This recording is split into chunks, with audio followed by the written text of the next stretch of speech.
Dunkin Donut guys, kita ngopi di Dunkin. Paket yang sama americano. Paket americano sama donat kacang coklat. Ngomong-ngomong, kalian orang yang sarapan apa guys tiap pagi? Kalau gue sebenarnya cuma sarapan kopi hitam. Ketemu lagi nanti makan siang. Misalkan udah lapar jam 10, jam 11, gue baru makan, jam 12 baru makan. Gue sarapan di sini memang biasa sama teman-teman komunitas. Kita tiap pagi ngumpul ngopi, ya ngobrolin aja apa yang udah dikerjain, ada kendala apa, dan tidak merasa sendirian. Nah, biasa tuh kumpul dari jam 8 sampai jam 10. Jam 10 jalan aktivitas. Ya, jadi kayak biasain bangun pagi sih. Susahnya jadi agen asuransi tuh bukan cuma cari nasabah atau cari tim buat direkrut, tapi kontrol diri untuk keluar rumah, bangun pagi gitu ya, aktivitas. Karena kita bos diri kita sendiri gitu. Kita nggak ada bos, kita nggak digaji. Jadi apa yang buat kita bisa bergerak? Tadi sempat ngobrol sama kasir ya. Kita Dunkin Donut juga layoff banyak. Kenapa ya pada layoff ya? Pasti karena iklim investasi di Indonesia udah nggak bagus kan.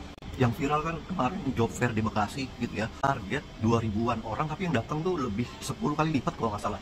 Sempat ricu, sempat bukanya lama, karena jadi panitia juga bakalan bingung sih. Dan gue dengar di ILC ya parahnya, ternyata dibuka cuma disuruh scan barcode untuk masukin CV, jadi itu pulang. Dan udah pulang, pengakuan dari teman-teman yang ngelamar tuh nggak bisa ke akses dia punya barcode. Parah ya, parah. Dan kemarin juga kan kita tahu Gojek tuh bakal diakuisisi ya kalau nggak salah sama Grab. Mungkin gue kurang tahu, cuma maksudnya udah nggak bakal jadi karya anak bangsa lagi yang kita bangga-banggakan. Dan itu bakal jadi tantangan baru juga buat Indonesia, karena banyak layoff, dan bahkan mungkin mitra juga bakal nggak nyaman sama kebijakan yang baru, atau bisa juga nyaman. Gue pribadi sih bersyukur ya, gue juga di Prudential mitra, kita nggak kerja, kita nggak mikirin banyak hal gitu ya, dan Prudential kuat. Dan so far bisnis atau industri asuransi ini masih panjang gitu, nggak mungkin habis. Kenapa? Gua 2 minggu aja 3 generasi sakit loh. Anak gua 2 minggu lalu, hampir 3 minggu lalu dirawat si anak gua.